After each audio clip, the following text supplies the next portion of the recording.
Lihat kelihatannya. Sekarang saya ini tampilin displaynya ya. Nah, jadi hari ini belajarnya tentang plat dua arah ya. Ini bagian pertama. Nanti file yang kedua bagian kedua ya. Nah, jadi plat dua arah itu bedanya dengan plat satu arah itu adalah kalau plat dua arah tulangan yang bekerja untuk menahan beban itu ada yang di arah sumbu X maupun sumbu Y. Ya. Nah, kalau plat satu arah hanya pelat yang dipasang ke arah lebar saja yang bekerja untuk menahan beban. Ya.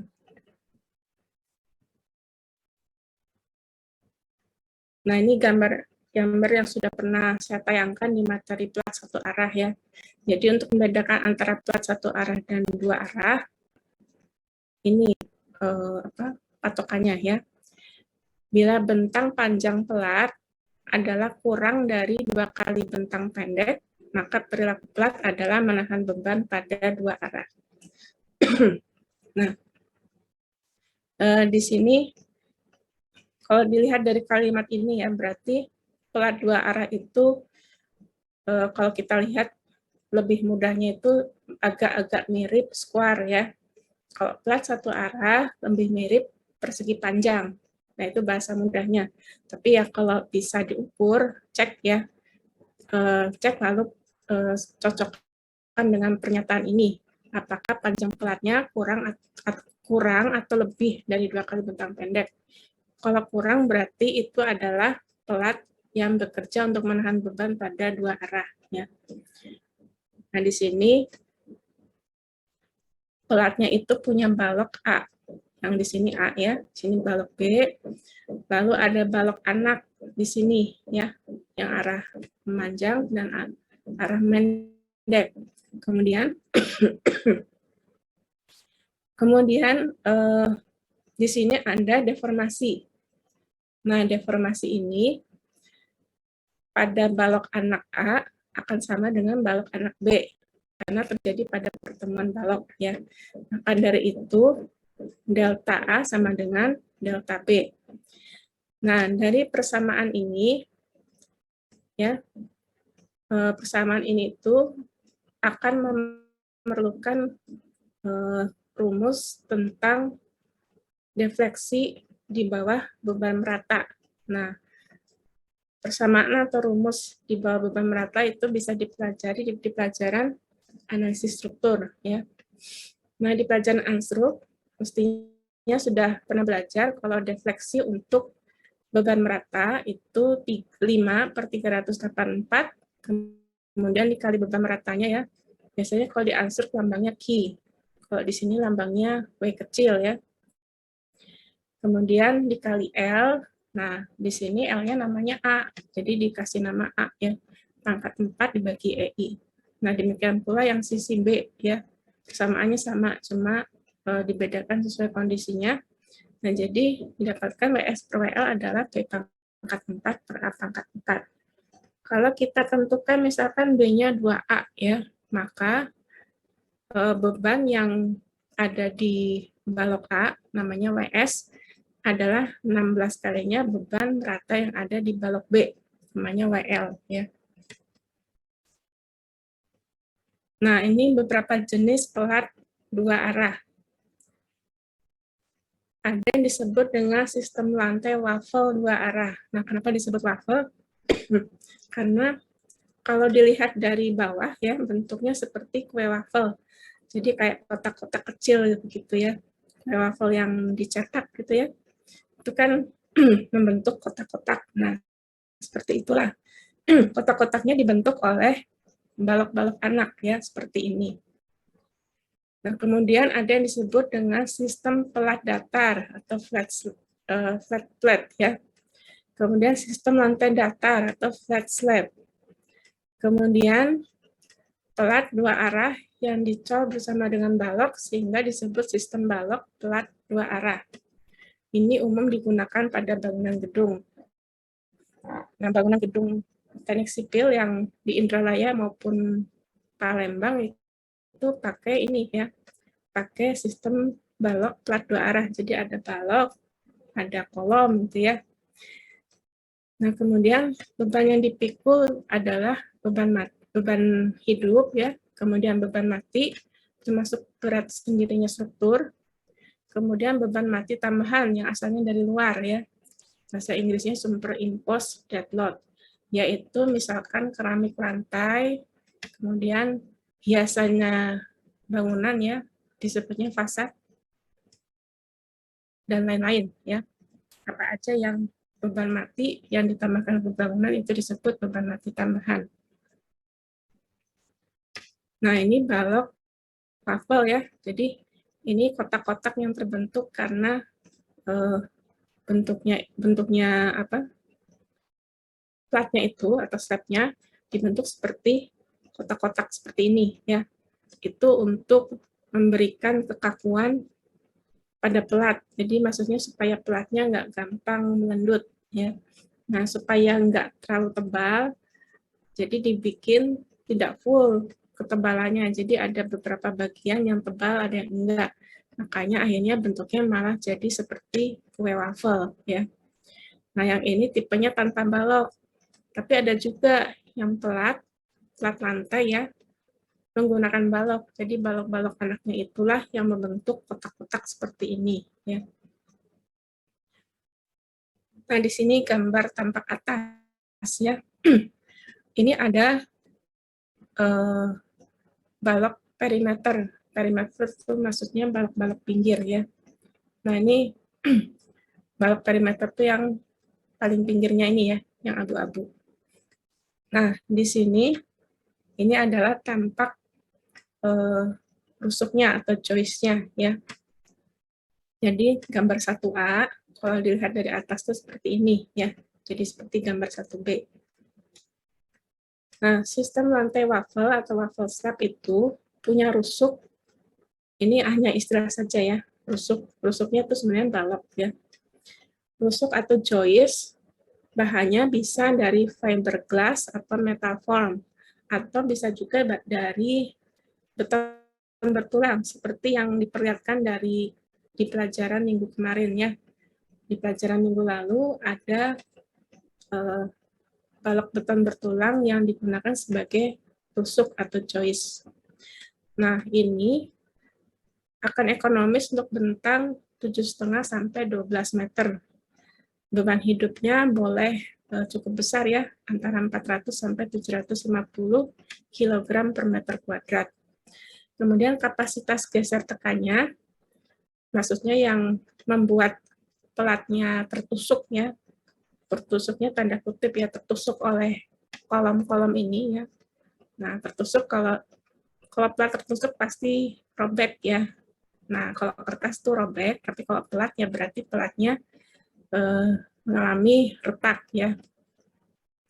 Nah, kapasitas geser tekan yaitu kapasitas yang diperlukan untuk menahan supaya pelatnya itu tidak retak ataupun pecah akibat punching shear, akibat geser yang menyebabkan seakan-akan pelatnya itu ditusuk oleh kolom ya. Nah, kapasitas geser tekan yang tinggi pada sambungan pelat dan kolom ada karena bentuk solid di ujung kolom pada pertemuan kolom atau antara kolom dengan slab. Nah, yang disebut dengan bentuk solid itu yang ini nih, yang kotak putih ini ya. Nah, kotak putih ini itu sangat membantu pelat sehingga menambah ketebalan pelat ya. Jadi dengan cara menambahkan ketebalan pelat di sekitar kolom itu akan membuat pelatnya tidak mudah sobek tanda kutip ya jika tertusuk oleh kolom ya. Nah, kalau ini nggak punya ini kan kolom langsung plat ya, nggak punya ketebalan yang ada di sekitar kolom ya. Nah, di sini namanya sistem plat datar atau flat slab. Ekonomis untuk bentang 4,5 sampai 6 meter. Nah, beban hidupnya tidak boleh sebesar yang ada penebalan plat tadi ya. Nah, di sini beban hidupnya 250 sampai 500 kg per meter kuadrat. Kapasitas geser tekannya rendah pada sambungan antara pelat dan kolom. Nah, jadi di sini ya, antara kolom dengan pelat itu rawan sobek pelatnya ya, karena harus menahan beban di sini pas di pertemuan dengan kolom. Nah, karena lemah seperti itu, jadi tidak direkomendasikan sebagai struktur di daerah dengan resiko gempa tinggi, karena dikhawatirkan nanti pelatnya runtuh ya. Nah, kalau ini lebih bagus ya, jadi ada tambahan tebal pelat ya, namanya drop panel. Drop panel itu yang kotak ini ya. Kemudian ditambahin lagi pakai kapital. Kalau kapital ini bentuknya seperti apa ya? Seperti apa nih ini namanya? Trapesi. Ini kalau trapesi kan 2 dimensi. Kalau 3 dimensi namanya apa ini ya? Limas ya. Nah, limas segi 4 tapi ujungnya dipotong ya. Nah, seperti itu namanya kapital. Ini disebut dengan sistem lantai datar atau flat slab. Jadi nggak punya balok ya, cuma kolom, langsung pelat. Ekonomis untuk bentang 6-9 meter. Lebar drop panelnya adalah sepertiga panjang bentang. Dimensi kapitalnya 0,2 sampai 0,25 panjang bentang. Kapasitas geser tekan lebih baik pada sambungan pelat dan kolom jika dibandingkan dengan sistem pelat datar atau flat slab. Nah, itu karena dia punya kapital dan drop panel ya. Kalau flat slab nggak punya. Tahanan geser tekan kurang memadai untuk menahan beban gempa besar. Nah, walaupun demikian ya, walaupun punya kapital dan drop panel, tapi karena nggak punya balok ya, ini kan cuma kolom langsung pelat, nggak ada baloknya, tetap tidak kuat juga untuk menahan gempa. Jadi tidak direkomendasikan sebagai struktur di daerah gempa dengan resiko gempa yang tinggi. Ya. Nah, ini gambar yang kiri ini gambar dari atas ya, tampak denahnya. Kalau yang ini dari samping ya. Lantai datar atau flat slab tanpa balok dengan drop panels, shear capital atau kolom capital untuk memperkuat slab dalam menahan gaya geser akibat beban gravitasi, tapi tidak termasuk beban gempa ya, tidak kuat juga kalau dikasih beban gempa karena nggak punya balok ya. Jadi struktur seperti ini yang kolom ditambahin dengan pelat, lalu diperkuat dengan kapital dan drop panel, itu masih oke untuk menahan beban gravitasi. Maksudnya adalah beban yang dari atas ya, beban gravitasi gitu. Nah, kalau itu masih oke, tapi kalau digoyang beban gempa dari samping, nah dari samping ya bolak-balik kiri kanan, nah itu nggak akan kuat ya, karena ini tidak seperti satu kesatuan. Kolom ini dengan kolom ini bisa jadi geraknya jauh berbeda ya, karena tidak disambung dengan balok. Balok itu kan menyatukan antar kolom ya. Kalau ada balok itu masih lumayan. Walaupun dengan balok kita juga tetap harus memperhitungkan supaya bangunannya tahan gempa. Nah, kalau tanpa balok ya nggak bisa ya. Jadi cuma bisa untuk nahan beban gravitasi. Nah, kalau mau bertanya, terus bangunan seperti ini dibangunnya di mana? Ya di daerah yang tidak rawan gempa. Tahu tidak rawan gempanya, kita harus lihat peta gempa. Kalau di Indonesia, ada ya peta gempa Indonesia. Nah, dari seluruh wilayah Indonesia ya, yang paling aman dari gempa itu cuma Kalimantan, tapi itu juga nggak 100% ya. Cuma dilihat dari warnanya, Kalimantan itu lebih banyak warna putihnya daripada warna merahnya. Kalau merah itu beban gempanya besar ya. Kalau yang sedang warnanya hijau, biru gitu. Setiap negara biasanya punya peta gempa masing-masing. Indonesia itu sudah punya peta gempa sejak zaman penjajahan Belanda ya. Jadi yang pertama bikin peta gempa Indonesia itu orang Belanda, masih hitam putih, cuma diarsir aja. Terus dikasih tanda ini daerah kekuatan gempa nomor 1, ini nomor 2, sampai nomor 6 ya yang terbesar itu. Nah, dari peta yang dulu sampai sekarang tuh Kalimantan cenderung putih gitu. Tapi kalau bagian Sumatera yang sisi luar ya, Sumatera yang dekat ke laut lepas, itu daerah gempa. Terus Jawa bagian selatan itu bagian banyak gempa juga ya. Sulawesi juga banyak gempa, Papua juga ya. Nah, ini masih tentang pelat yang tidak punya balok ya. Jadi cuma ada kolom dan pelat. Nah, ini cuma boleh dikasih beban dari arah atas atau beban gravitasi ya. Jangan sampai kena beban gempa. Nah, ini sistem pelat datar dengan balok perimeter. Jadi ini ada baloknya ya untuk membingkai. Kalau yang ini nggak ada ya. Nah, kalau yang ini pun jangan dipakai untuk daerah gempa juga ya, karena cuma kuat di bagian pinggir, bagian tengahnya nggak ada baloknya. Jadi ini juga tidak boleh dibangun di daerah gempa. Nah, yang berikutnya ada sistem balok pelat 2 arah ya. Nah, yang ini umum digunakan di bangunan gedung ya. Jadi bangunan-bangunan gedung di seluruh dunia ya yang menggunakan beton bertulang, umumnya sistemnya seperti ini. Ada kolom, ada balok, ada pelat ya. Ini ekonomis untuk bentang 3 sampai 6 meter. Nah, beban hidupnya boleh 300 sampai 500 kg per meter kuadrat. Kalau lebih dari ini, berarti pelatnya harus yang tebal ya. Tapi kalau pelatnya terlalu tebal kan tidak ekonomis. Kalau misalkan ingin menaruh mesin yang berat ya, misalkan di pabrik mau ada mesin, ya jangan ditaruh di lantai 2 ya, taruhlah di lantai dasar. Nah, kalau di lantai dasar kan cuma dikasih pelat tipis, terus bebannya itu langsung ditransfer ke tanah, jadi tidak akan membuat beban berat pada bangunan ya. Jadi jangan taruh mesin berat di lantai 2 ke atas, taruhlah kalau bisa di lantai dasar. Nah, ini dapat dirancang untuk struktur di daerah dengan resiko gempa yang tinggi. Tapi tetap harus dihitung ya, detail tulangannya, perlunya berapa, luas tulangannya, terus dimensi baloknya berapa, kolomnya berapa juga ya.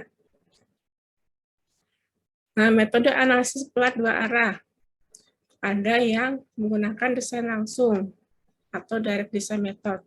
Nah, inilah yang mau saya bahas ya, yaitu menggunakan koefisien momen. Mirip-mirip dengan yang sudah saya ajarkan untuk pelat 1 arah ya. Jadi pakai koefisien tertentu untuk itu momen. Nah, kemudian cara lain, pakai rangka ekivalen. Nah, kalau ini pakai ilmu analisis struktur ya, membahas tentang portal elastik. Nah, yang ketiga, cara analitik. Ada analitik elastik, pakai tabel Bares ya. Bares itu nama orang yang membuat tabelnya.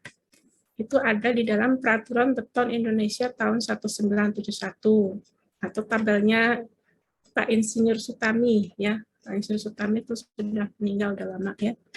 Nah, terus cara yang berikutnya analisis plastik. Itu menggunakan metode garis leleh untuk menentukan kondisi beban ultimate. Nah, saya hanya ngajar yang di paling atas ini ya, yang bisa langsung. Nah, tapi kalau ingin menggunakan tabel Bares, itu sangat mudah ya. Sudah saya taruh file tentang tabel Bares, kalau ingin pakai cara mudah ini, ada di link Google Drive yang sudah pernah saya share. Ya. Nah, ini gunanya nanti bisa untuk mendesain pelat waktu membuat tugas besar di semester depan ya, di pelajaran konstruksi beton. Jadi nanti di pelajaran konstruksi beton kan diminta untuk merancang bangunan beton bertulang 2 lantai atau 3 lantai itu ya. Nah, masuk pelatnya. Kalau ingin ingin simple, pakai tabel ini ya. Kalau yang ini yang desain langsung banyak syaratnya ya. Jadi ini memang mudah tapi banyak syaratnya. Nah, kalau banyak syaratnya ya kita repot juga ya, karena kondisi lapangan kan macam-macam, belum tentu semua syarat terpenuhi. Nah, perencanaan pelat dua arah, yang pertama, menentukan batas pelat dan jenis pelat. Ya. Batasnya itu maksudnya dimensinya, ya, lebarnya berapa, panjangnya berapa. Nah, terus jenis pelatnya itu maksudnya peletakannya itu apa? Apakah peletakan pinggirnya itu jepit atau sendi, ya. Kemudian tentukan tebal pelat. Nah, tebal pelat tuh harus ngikutin peraturan SNI ya. Jadi cek terhadap defleksi dan gaya geser, apakah tebal pelatnya itu sudah mencukupi. Kemudian pilih metode analisis pelat yang ada di halaman tadi ya. Kemudian hitung momennya, momen pada pelat ya, ada yang positif, ada yang negatif. Nah, hitung momen bisa pakai tabel Peres ya, yang tadi, tabel ini, tabel tahun 1971 ini, bisa pakai cara desain langsung yang akan saya ajarkan.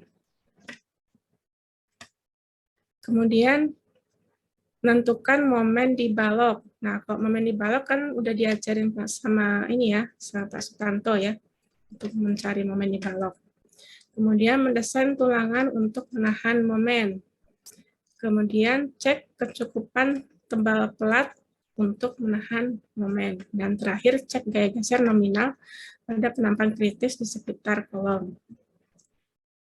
Nah, ini tebal minimum pelat dua arah ya, tanpa ada balok interior. Saya lihat dari SNI betul yang terbaru. Jadi kita usahakan defleksi yang terjadi nanti tidak akan melebihi defleksi izin. Nah, tebalnya berapa? Jadi kita pakai tabel ini ya. Misalkan kekuatan betonnya itu, kekuatan bajanya itu adalah yang baja polos 280 megapascal ya. Kemudian kita menggunakan pelat yang tidak ada drop panelnya pada kolom ya. Jadi pelatnya itu polos aja, nggak ada drop panel seperti gambar tadi. Nah, kemudian apakah panelnya itu atau pelatnya itu ada di sisi luar, di pinggir-pinggir bangunan atau di tengah-tengah bangunan ya. Nah, kemudian ada balok di pinggir nggak? Di tepi ada balok nggak? Kalau ada, pakai yang ini ya, yang dengan balok tepi. Kalau nggak ada, pakai yang balok tanpa balok tepi. Kemudian kalau ada drop panel pada pelat ya, drop panelnya lokasinya di atasnya kolom ya. Nah, maka dibagi dua juga ya, ada yang di sisi luar, ada yang di sisi dalam. Ada yang tanpa balok tepi, ada yang dengan balok tepi ya. Nah, ini semua angka yang bisa dipakai ya. LN itu adalah jarak bersih ke arah memanjang, diukur dari muka ke muka tumpuan dalam milimeter.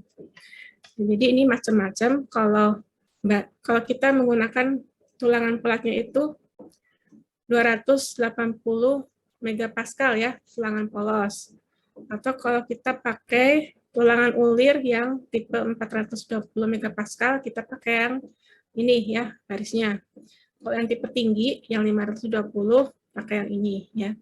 Tapi hati-hati ya, jangan sampai kita mendesain di atas kertas kita hitung dengan kekuatan 420, tapi waktu beli dari supplier belinya yang 520. Nah, bahayanya adalah nanti terjadi bajanya terlalu kuat ya. Nah, kalau baja terlalu kuat, nanti getas, sifat strukturnya itu getas. Kalau getas nanti kita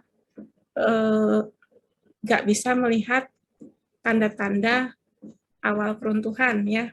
Nah, jadi kalau suatu struktur terlalu kuat, Lalu struktur itu kita kasih beban yang melebihi kemampuannya, ya. Nah, jadi nggak ada tanda-tanda tuh, nggak melendut, nggak apa, tahu-tahu tulangnya putus aja. Nah, seperti itu malah bahaya ya, jadi runtuh dong. Nggak ada tanda-tanda melendut dulu gitu ya. Kalau melendut dulu kan kita bisa lihat dengan mata ya. Jadi bisa cepat-cepat diperbaiki daripada terlalu kuat atau putus ya. Nah, itu malah bahaya. Nah, tebal minimum pelat dua arah dengan balok interior untuk membatasi defleksi tidak melebihi defleksi izin menggunakan beberapa persamaan ini ya. Jadi rasio kekuatan balok pelatnya dinyatakan dalam alfa. Alfa itu adalah rasio beberapa parameter ya. Jadi ada ECB yaitu modulus elastisitas beton pada balok beton ya. Lalu IB itu momen inersia balok tanpa retak. ECS itu modulus elastisitas beton slab. Slabnya terbuat dari beton juga ya. IS itu adalah momen inersia plat slab tanpa retak. Kemudian L itu adalah panjang bentang dari as ke as. As ke as itu berarti bruto ya. Nggak usah dikurangi dengan setengah dari lebarnya kolom ya. Nah, kemudian semua sisi pelat ya punya alfa masing-masing. Pelat itu kan kotak-kotak gitu ya. Nah, kotak-kotak berarti punya 4 sisi. Nah, setiap sisi punya alfa masing-masing. Jadi ada alfa 1, 2, 3, 4 ya. Nah, 4 alfa itu di rata-rata jadi namanya alfa FM, yaitu nilai rata-rata alfa dari 4 sisi pelat. Ini masih lanjutannya ya. Jadi, kalau kita temukan bahwa alfa FM-nya tidak lebih dari 0,2, maka kita gunakan pasal 8311, yaitu tabel yang di halaman tadi ya. Nah, kemudian kalau alfa M-nya antara 0,2 sampai 2, hitung dulu ya, yang terbesar dari persamaan ini atau dari 125 ya. Bandingkan antara hasil dari persamaan ini dengan angka 125, ambil yang terbesarnya. Nah, kemudian kalau alfa FM-nya lebih besar dari 2, ambil terbesar dari hasil persamaan ini dengan 90. Nah, sekarang tentang batas area. Untuk struktur yang ada di pinggir, yaitu eksterior ya, baloknya itu adalah yang di sini ya, balok pinggir. Nah, bentuknya seperti huruf T, tapi sayapnya cuma satu, cuma sayap kanan aja.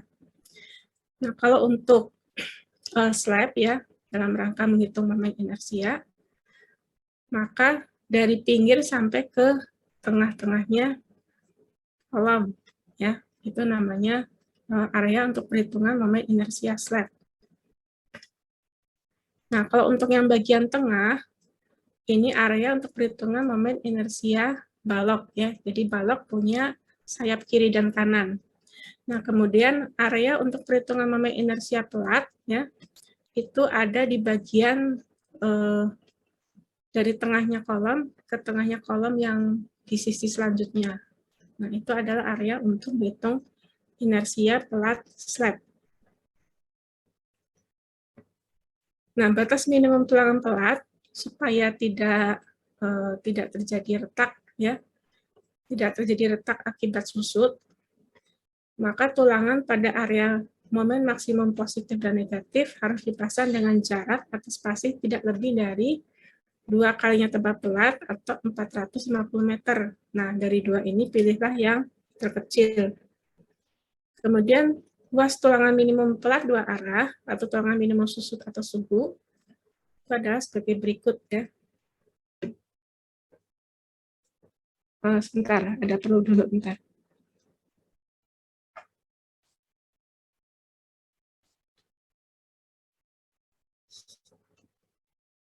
Bentar ya.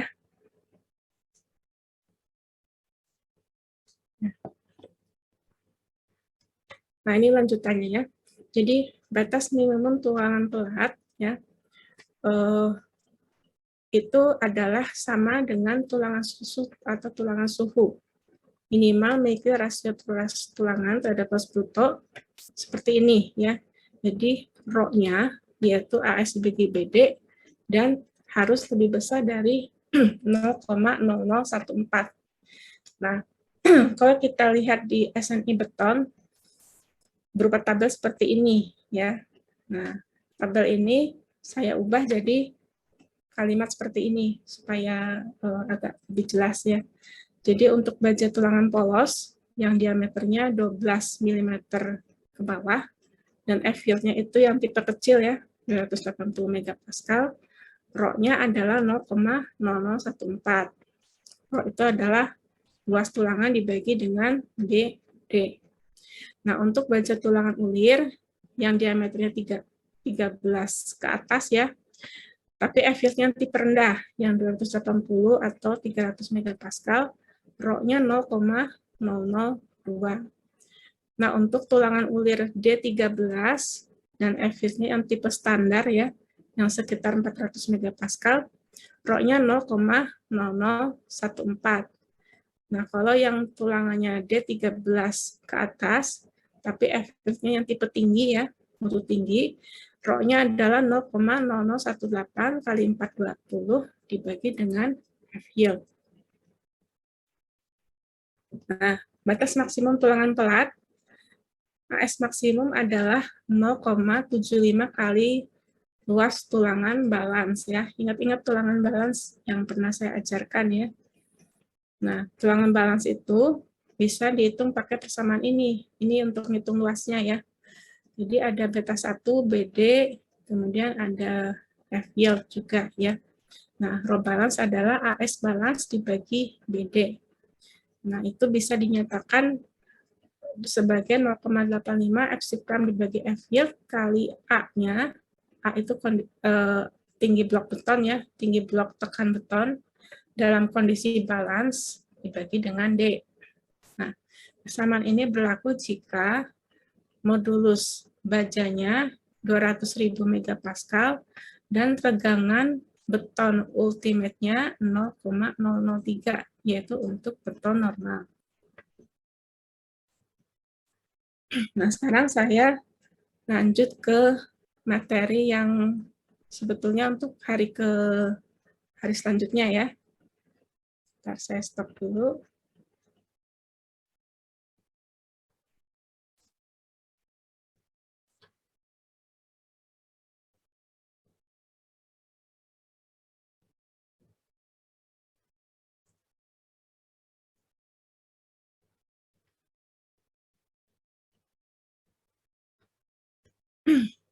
Nah, ini kelihatankah yang tulisan TKS 403218?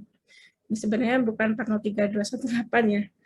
Ini masih pakai cover yang lama. Kelihatan nggak ini tulisannya? Kelihatan, Bu. Nah, kelihatannya. Oke. Nah, ini materi yang untuk selanjutnya ya. Metode analisis pelat dua arah ya. Nah, jadi pelat itu akan runtuh kalau mencapai kekuatan batasnya ya, karena dikasih beban yang berlebihan.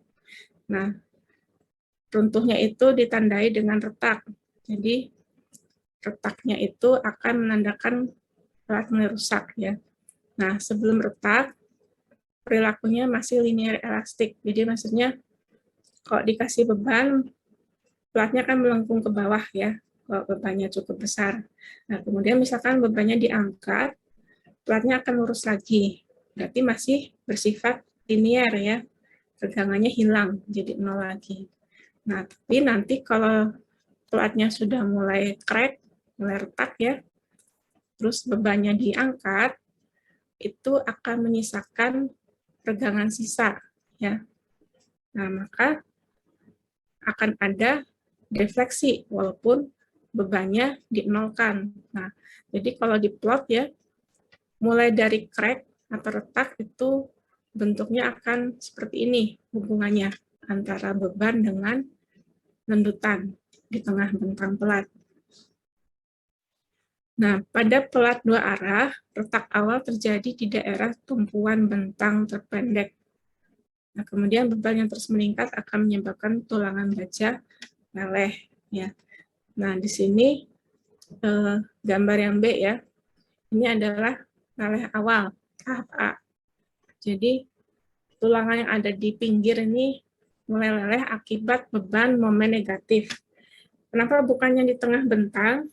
Karena beban gravitasi pada pelat itu akan menyebabkan momen negatif lebih besar ya. Nilai mutlaknya momen negatif itu akan lebih besar daripada nilai mutlak momen positif yang ada di tengah bentang. Jadi misalkan yang di pinggir pelat ya, yang di perletakan ini, momen negatifnya itu minus 5 ya. Nah, minus 5 itu nilai mutlaknya kan 5. Nah, kemudian momen yang di tengah bentang positif 4. Nah, nilai mutlak positif 4 kan 4. Nah, kita bandingkan nilai mutlak momen negatifnya dengan momen positifnya. Yang negatif kan tadi nilai mutlaknya 5 ya.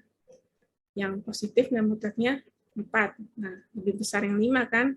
Maka dari itu, retaknya itu duluan di pinggir-pinggir sini. Karena leleh duluan akibat bebannya lebih besar. Nah, kemudian yang tengah-tengah juga mulai leleh ya. Yang ini lelehnya makin merambat ke sini ya, makin banyak yang leleh tulangannya. Nah, kemudian pinggir leleh, tengah leleh, nanti akhirnya kalau sudah makin parah ya, yang asalnya kecil di pinggir sini pun ya, yang di arah lebarnya pelat, itu juga akan memanjang, nanti ketemu ya, jadi kotak. Kemudian yang dari tengah itu menjalar ke pojok-pojok ya, walaupun nggak lurus, tapi arahnya selalu ke arah pojok. Nah, jadi garis lelehnya seperti itu ya. Jadi garis leleh itu juga menentukan bentuk retak ya. Bentuk retaknya itu kalau digambar ya seperti ini ya, mirip amplop ya. Nah, kemudian direct design method itu menggunakan koefisien momen untuk menghitung momen. Jadi mirip dengan cara menghitung momennya pelat satu arah ya. Nah, inilah batasan-batasannya kalau ingin pakai analisis desain langsung. Jadi banyak syarat ya. Kalau ribet di lapangan syarat-syarat yang tidak terpenuhi, berarti kita pakai saja tabel bares yang tahun 1971 ya. Nah, sekarang yang saya ajarkan kan direct design method ya. Jadi yang pertama syaratnya jumlah minimum bentang pelat di kedua arah harus 3. Nah, kemudian bentuk pelat persegi dengan perbandingan bentang panjang banding bentang pendek kurang atau sama dengan 2. Panjang bentang pelat yang bersebelahan di arah sumbu X dan sumbu Y lebih kecil dari bentang terpanjang. Simpangan maksimum lokasi kolom adalah 0,1 kali bentang yang paralel. Live load-nya tidak boleh lebih besar dari 2 kali dead load. Kemudian pelat dengan balok perimeter atau balok yang di pinggir-pinggir itu ya, dibandingkan untuk pelat dengan balok perimeter ya, kekuatan relatif balok di dua arah yang saling tegak lurus harus memenuhi kesamaan ini ya. Jadi antara 0,2 sampai 5 itu ada alfa 1 L2 kuadrat dibanding alfa 2 L1 kuadrat. Nah, alfa 1 dan alfa 2 itu pakai persamaan yang ada di halaman sebelumnya tadi ya. Yang ada modulus elastisitas beton, modulus elastisitas baja, kemudian nilai tegangan leleh baja ya, dan panjang ya. Nah, kemudian hanya terdapat beban gravitasi pada pelat, yaitu dead load dan live load. Nah, memang tugasnya pelat itu hanya menahan beban gravitasi. Jadi kalau ada beban gempa, pelat itu sebetulnya tidak dirancang untuk menahan beban gempa, ya.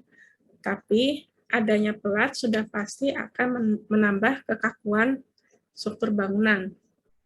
Karena namanya pelat itu kan nahan ke arah samping, ya. Beban gempa itu kan dari samping. Nah, kemudian pelatnya itu tahan juga dari samping, walaupun itu bukan tugas pelat, itu tugasnya kolom, balok, dan dinding geser, ya.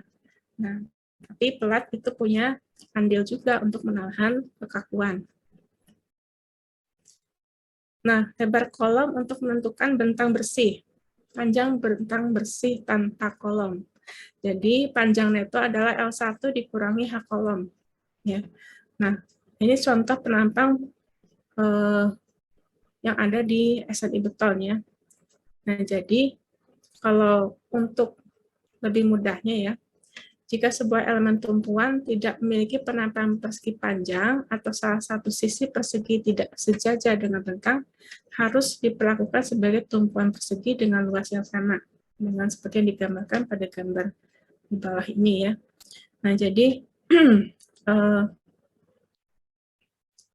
kalau ada kolom bentuknya misalkan penampangnya bundar, ya. Nah, supaya gampang kita anggap saja itu penampang square, tapi lebarnya 0,89 kali diameter kolom aslinya, ya. Nah, kemudian ini bisa juga kalau ada kolom bentuknya segi 6, ya. Jadi disamakan dengan suatu kotak yang lebarnya 0,93 H, ya. Atau pasang kolomnya agak muter gini, ya, 45 derajat, berarti disamakan sebagai kolom yang lebarnya H, ya. Nah, kenapa ada kolom bulat atau segi 5, yaitu mungkin untuk keperluan arsitektural, ya. Kalau kolom-kolom bundar ini kadang-kadang ada di gedung-gedung museum, gitu, ya, contoh-contohnya yang menggunakan kolom berbentuk penampang bundar. Nah, ini tentang lajur kolom, ya. Lajur kolom itu yang diarsir. Nah, di sini kan ada kotak-kotak kolomnya. Ini kolom, kolom, kolom, kolom, ya. Ini juga kolom, kolom, kolom, kolom. Nah, di mana ada kolom itu disebut lajur kolom. Yang nggak ada kolomnya disebut dengan lajur tengah, ya. Nah, kemudian untuk gambar ini, ya, momen statisnya adalah WU atau beban terfaktor kali L2 kali Ln kuadrat bagi 8, ya. Nah, di sini ada juga yang namanya lebar portal. Nah, lebar portalnya itu dari sini ke sini. Jadi kalau kita ninjau satu portal itu dari tengah-tengahnya lajur tengah ke tengah-tengahnya lajur tengah di sebelahnya. Nah, kemudian ada bentang bersih atau neto tanpa kolom. Nah, jadi kalau neto itu dari pinggir kolom ke pinggir kolom. Untuk meninjau bentang di sumbu X, ya, panjang bentang dari as ke as kolom arah sumbu X namanya L1. Ya, di gambar ini, ya. Panjang bentang dari as ke as kolom arah sumbunya adalah L2. Nah, panjang bentang bersih tanpa kolom adalah L neto. L neto seperti ini, ya. Nah, ini gambar beda sedikit. Kalau sekarang kita lihatnya adalah bahwa L2-nya lebih besar dari L1. Kalau tadi kan L2-nya yang lebih kecil dari L1, ya. Nah, sekarang dibalik. Nah, jadi yang disebut lajur kolom jadinya kalau kita lihat denah ini, ya, bukan ke sini arahnya, tapi ke sini lajur kolomnya, ya. Lajur kolom. Ini juga lajur kolom. Jadi tergantung nilai L2 dan L1-nya. Nah, di sini persamaannya masih sama saja, ya. Jadi beban terfaktor persatuan luas dikalikan dengan panjang neto kuadrat dibagi dengan 8 ya. Nah, lihat di gambar ini apa yang disebut dengan L neto, L1 dan L2 ya. Nah, ini lajur kolom untuk kondisi L2 lebih besar dari L1. Nah, ini contohnya ya. Saya ambil dari bukunya Pak Iswandi Imron dengan Hendrik ya. Pak Iswandi Imron itu dosen sipil di ITB. Nah, di sini ada bagian interior dan eksterior. Eksterior itu adalah sisi yang pinggir bangunan ya. Kalau interior itu sisi yang bagian dalam bangunan. Nah, di sini dari kolom ke kolom ya, as ke asnya disebut L2. Lalu dari pinggirnya lajur kolom ke pinggir lajur kolom itu adalah L2/4 sampai L2/4. Jadi setengah L2 ya. Nah, kalau di sini kondisi L2-nya yang lebih kecil dari L1. Ya, sebenarnya prinsipnya sama saja ya.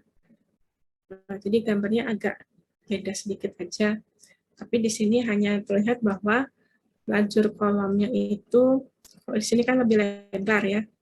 Nah, di sini lebih sempit lajur kolomnya.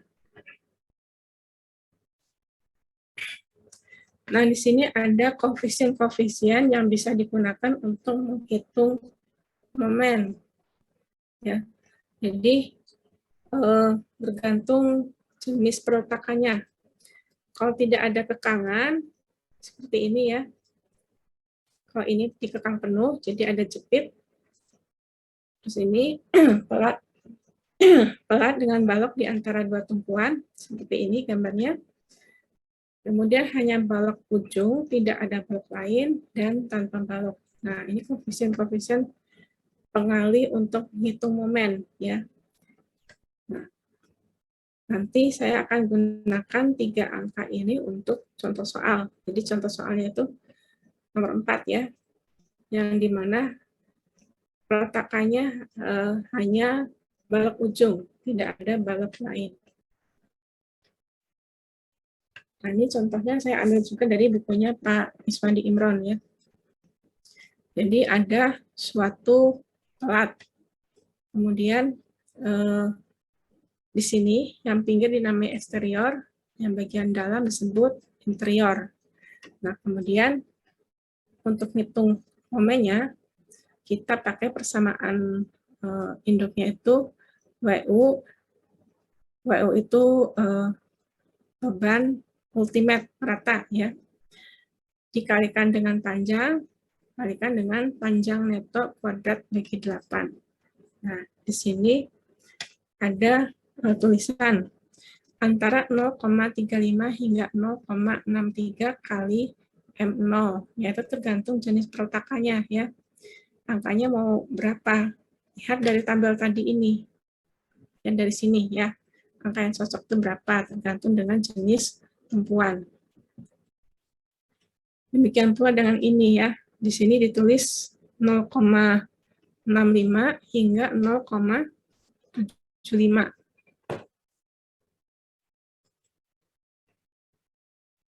Nah, kemudian yang ini 0,35 M0 ya. Nah,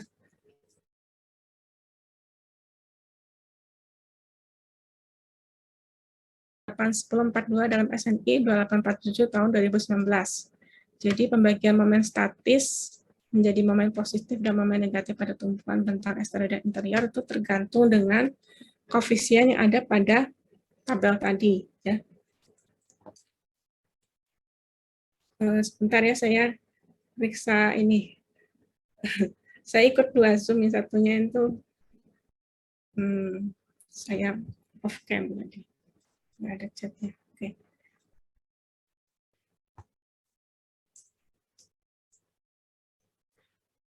Nah, saya terusin ya. Ini koefisien yang bisa digunakan ya untuk untuk mengkalikan momen 0 ini ya. Nah, ini adalah koefisien distribusi untuk bentang ujung. Nah, di sini dibagi-bagi lagi, tepi eksterior tak terkekang, plat dengan balok antar semua tumpuan, plat tanpa balok antar tumpuan interior, dan tepi eksterior terkekang penuh. Ya. Nah, di sini ada untuk momen negatif, yang bagian interior ya, yang bagian dalam, ada untuk momen di tengah-tengah bentang, yaitu momen positif, dan momen negatif eksterior. Bentar ya, saya harus cek sebentar.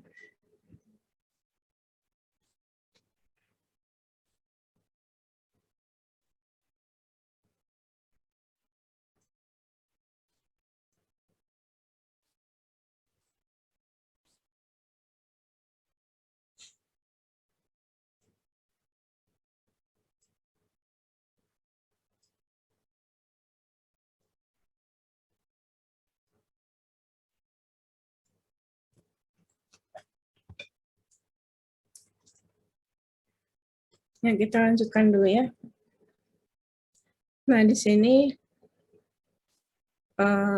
contoh ya, contoh pembagian momen statif menjadi momen positif dan negatif pada arah longitudinal, yaitu arah panjang di pelat. Nah, jadi sebetulnya persamaan awalnya itu kan ini ya, M0 itu adalah gaya beban ultimate merata ya, dikalikan dengan L, kemudian dikali dengan Ln atau L Newton kuadrat bagi 8. Nah, M0 itu adalah M positif ditambah M negatif. Ya. Nah, kita lihat di gambar sini ya. Ini momen nolnya ya. Nah, itu dibagi menjadi bagian momen positif dan bagian momen negatif ya. Nah, sebetulnya kalau ingin gambar diagram momen seperti ini itu ada di Unstruct ya, di analisis struktur. Biasanya ada tabel, bisa dicari juga sih di internet ya, tabel untuk gambar momen-momen seperti ini ya. Jadi kalau misalkan ini kan jepit tuh ya, terus dikasih beban merata. Nah, di sini itu berapa koefisien pengali WU-nya itu ada di sini. Biasanya gitu ya. Jadi dikasih rumus di sini, di sisi A berapa, di sisi B berapa, kemudian di tengah bentang berapa. Nah, tabel-tabel momen seperti itu banyak di internet ya. Jadi bisa cari sendiri sebetulnya.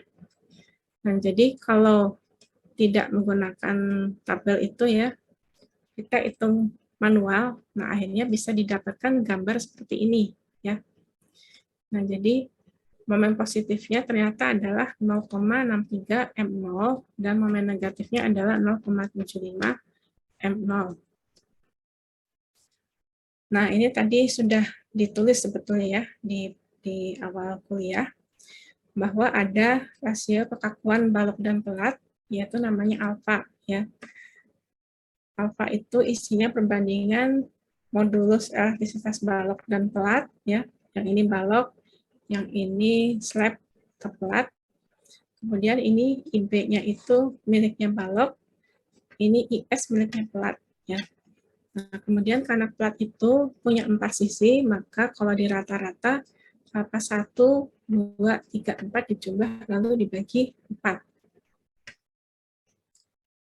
Nah, kemudian ada namanya beta T ya, yaitu rasio kekakuan torsi penampang balok tepi terhadap kekakuan lentur pelat dengan lebar sama dengan panjang bentang balok diukur dari pusat ke tumpuan. Nah, di sini beta T adalah modulus CB kali C dibagi 2 ECS kali IS. Nah, C-nya itu karena panjang diuraikan di bawah ya. Ada X dan Y. Nah, apa itu X dan Y-nya? Ada di gambar berikut ya. Nah, ini gambarnya ya. Jadi, nanti dibaca baik-baik ya. Apa yang disebut dengan X1, Y1, X2, Y2 gitu ya. Nah, tapi kalau gambarnya yang kanan ya, contohnya ini Y1, Y2, ini X2 ya. Jadi tergantung kita bagi bagi areanya ya. Kalau kita baginya gini, ini X1 ya 1 gitu ya. Kalau kita baginya bagian slabnya di sampai ke pinggir ya, maka ini disebutnya X1 ya 1.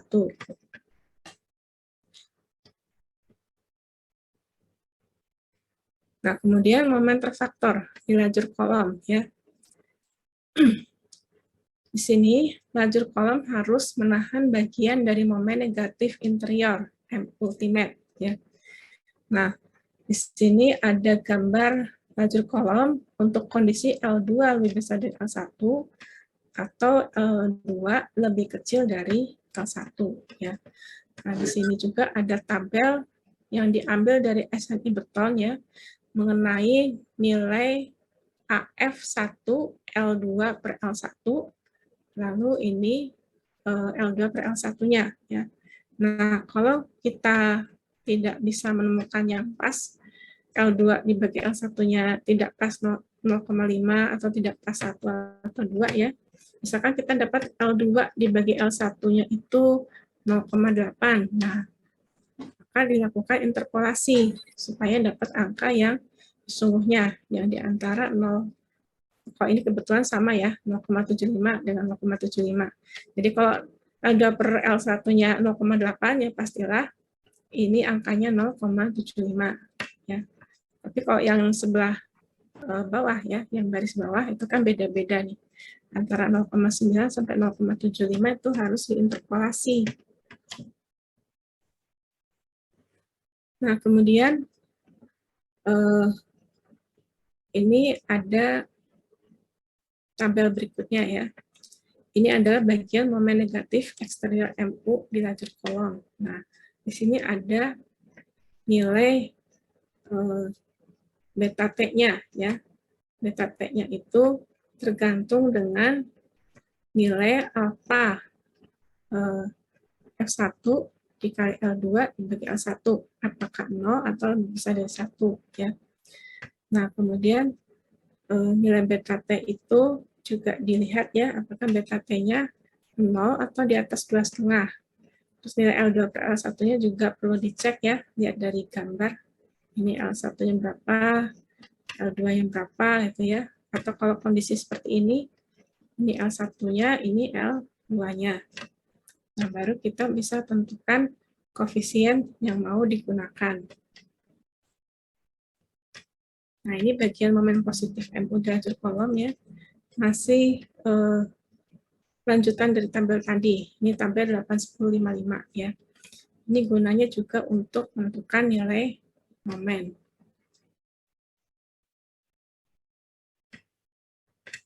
Nah, di sini saya ngambil contoh tipe yang tanpa balok. Ini saya ambil dari halaman yang sebelumnya tadi ya. Yang di tipe tanpa balok, kalau kita tinjau bagian interior ya, interior tepi, koefisiennya 0,65. Kemudian interior tengah, koefisiennya 0,35 ya.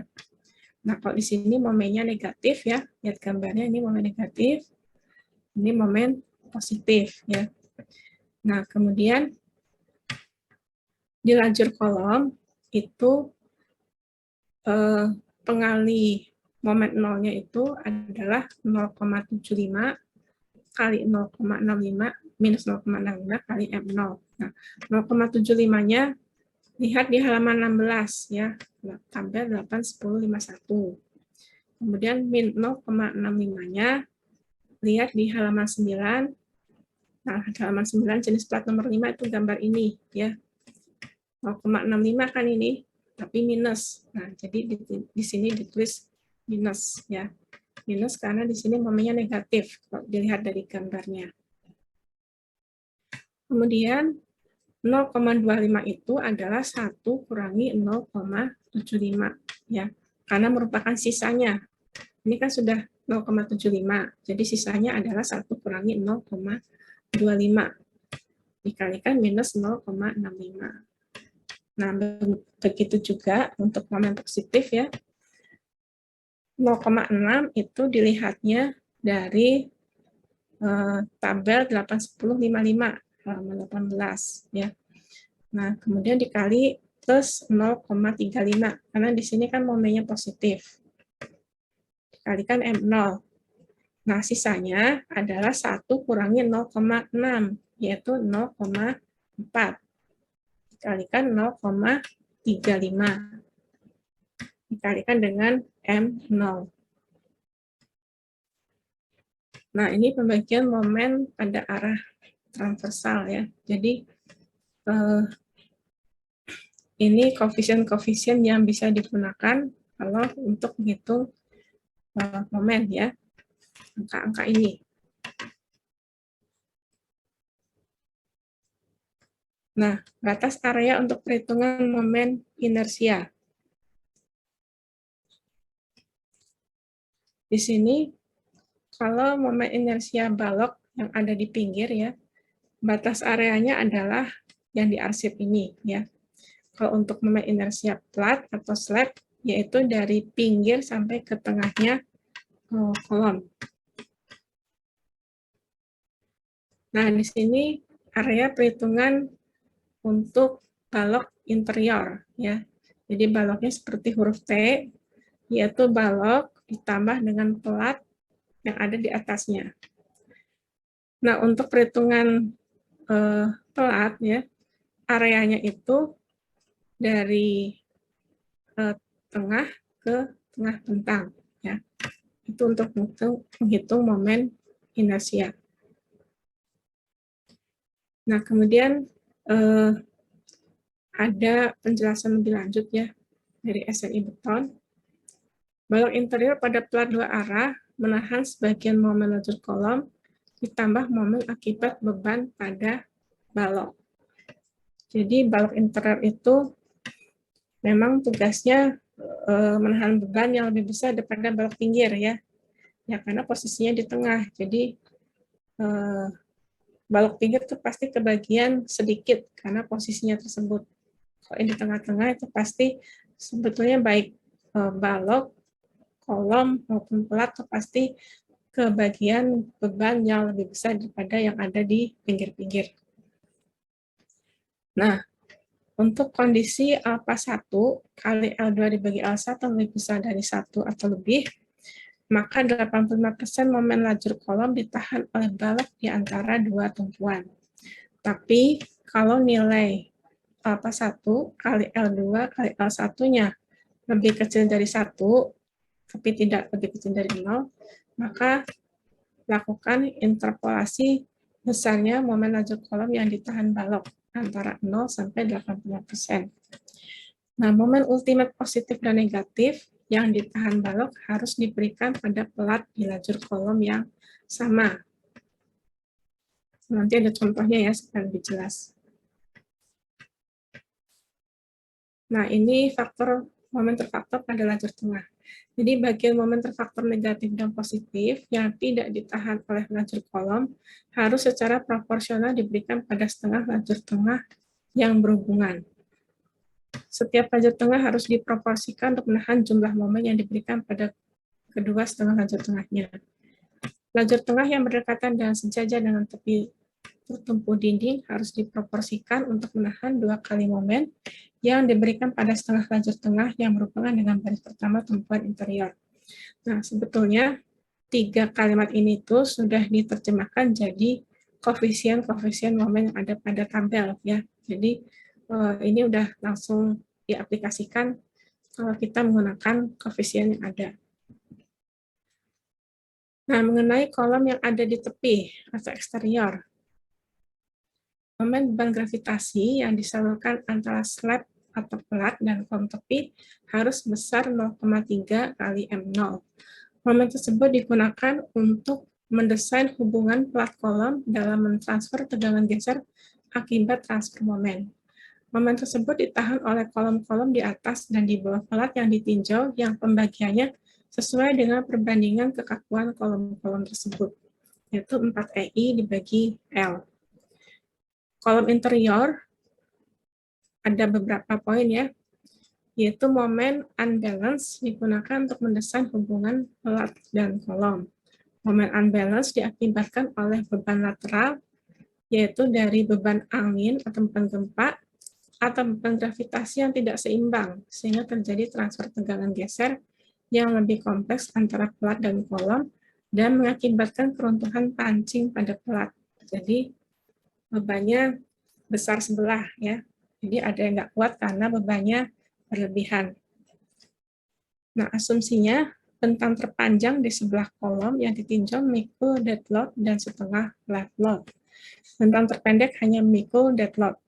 Nah, momen negatif end balance pada hubungan plat kolom interior bisa dihitung dengan persamaan ini, ya, yaitu yang berasal dari beban dead load dan left load. Dan disederhanakan di dalam ascending beton jadi seperti ini. Nah, jadi pakai persamaan yang akhir aja, ya, yang lebih sederhana.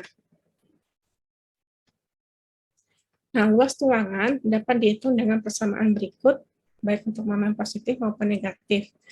Persamaannya sama dengan persamaan balok, ya, yaitu gaya tension baja kali lengan momen, ya. Dan P momen itu tidak boleh lebih kecil dari MU. Jadi harus lebih besar sama dengan MU, ya. Nah, P ASF yield kali lengan momen lebih besar dari MU.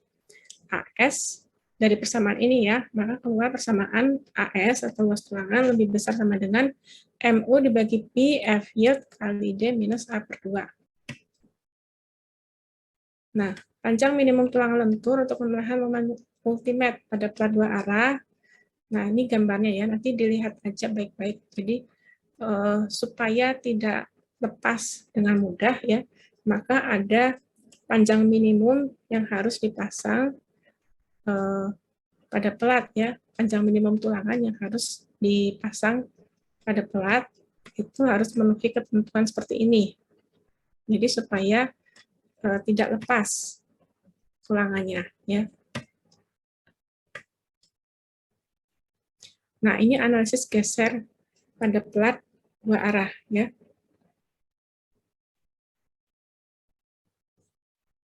Tipe keruntuhan geser tanpa balok interior, ya.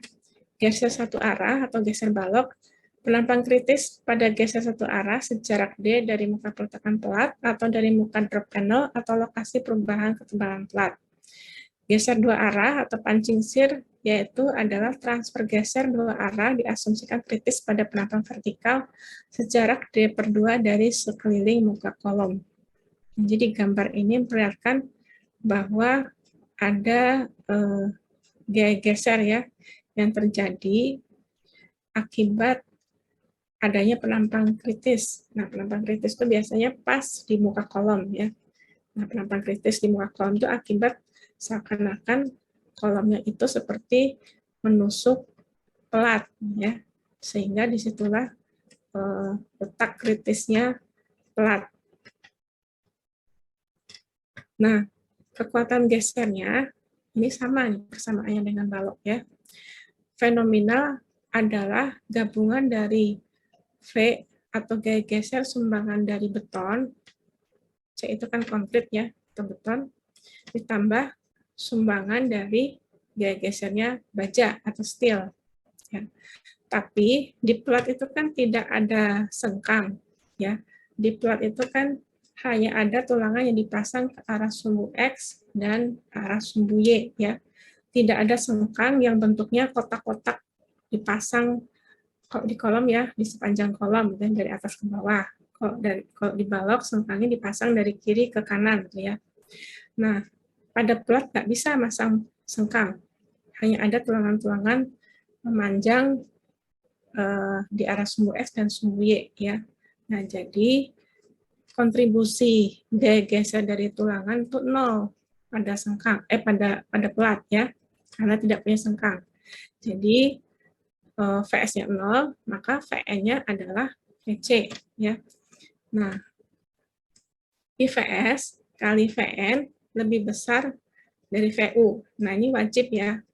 Jadi, gaya geser ultimate ini, ya, gaya geser ultimate harus selalu lebih kecil dari gaya geser nominal yang sudah dikalikan dengan koefisien pengali ini, ya, besarnya adalah 0,75. Nah, kapasitas geser penampang balok yang disumbangkan oleh beton, ambil nilai terkecil dari 3 persamaan ini. Ya. Dari sinilah maka kita bisa dapatkan kapasitas geser penampang balok yang paling aman. Ya. Dianggap itulah yang paling mampu ditahan oleh beton.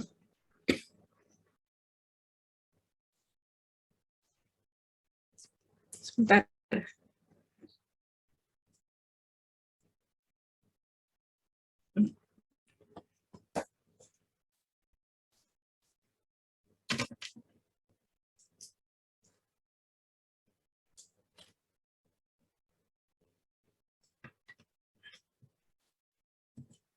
Ya, kita lanjutin ya.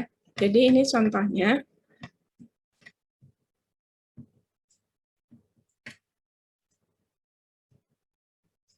Nanti sampai sini ya. Nah, ini contohnya gaya geser ya. Jadi pelat itu kan nyambung dengan kolom ya. Jadi kalau dilihat dari arah atas, ini kolomnya yang diarsir, kemudian ada pelatnya ya. Nah, itu ada istilah-istilahnya. Jadi ada jarak C1 tambah D ya. C1 itu lebar penampangnya kolom ya. C2 itu tinggi penampangnya kolom. Lalu C2 tambah D, nah D-nya itu sendiri adalah tinggi pelat yang efektif ya. Nah, kalau kolomnya bundar, jadinya seperti ini gambarnya ya. Nah, di sini ditambahi kapital ya. Jadi ada struktur tambahan yang dipakai untuk memperkuat pelat ya. Nah, jadi pelatnya itu ditebelin pas di lokasi kolom, kemudian baru ada kolom ya. Nah, kalau dilihat dari atas, tampaknya seperti ini. Nah, untuk lebih jelasnya ya, saya sekalian ngasih contoh aja ya. Nah, ini kelihatan nggak tampilan ini? Tampilan contoh metode analisis pelat dua arah. Apakah terlihat? Kelihatan, Bu. Kelihatan, Bu. Oke. Ini contoh soalnya ya. Nah, ini ada denah pelat ya. Pelat kolom tanpa balok. Jadi cuma ada pelat sama kolom. Kemudian ada dimensi-dimensinya ya. L2, Ln, L1. Kemudian ada dimensi penampang balok ya, 300 kali 400. Kemudian ada, ini kan jalur kolom ya. Nah, jalur kolomnya itu yang sisi kiri 1.500, yang sisi kanan 1.375. Nah, kenapa beda? Itu karena jarak dari kolom ini ke kolom tengah beda dengan kolom tengah ke kolom yang kanan ya. Makanya pas dibagi dua beda ya. Nah, kemudian sini ada keterangannya. Untuk lebih jelasnya lihat file pelat dua arah bagian 2 yang tadi sudah ditayangkan ya. Halaman 9, jenis pelat nomor 4. Nah, jenis pelat nomor 4 itu yang ini ya, yang ada di halaman 9. Itu faktor pengalih momennya itu ada 0,3, 0,5, 0,7 ya.